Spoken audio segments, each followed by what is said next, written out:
cây đình in đập phía xe ngô lắng tâm ti tọn tiếng hello in với rung rung lệ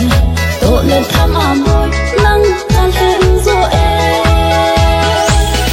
bạ hay ra tâm là bạ đến lên xin gì nghiên kia gặp hàng phố ở đây in không ai nhưng nắng bơ đã ra rung dễ nghe còn lên na xịt lấy chung ngã ngồi ngày gùi tâm dòng lệ nàng mẫu ngày hi cây thì nè na kê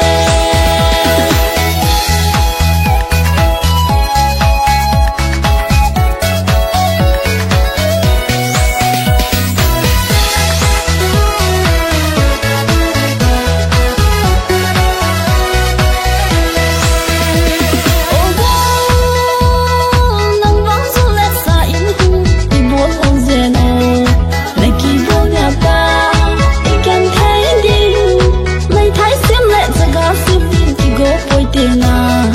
hiện chu nắng lệ kê nia ông ta là kê bạ hoài ra tâm là bạ đến lên xin gì nghiên thiên gặp hàng phố ở đây in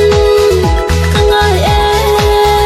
nhưng nắng bơ đã ra rung dễ nghe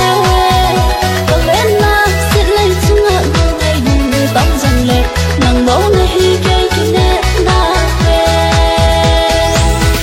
anh đây nghe cả ngày chưa bạn đang ang building in gặp hàng phố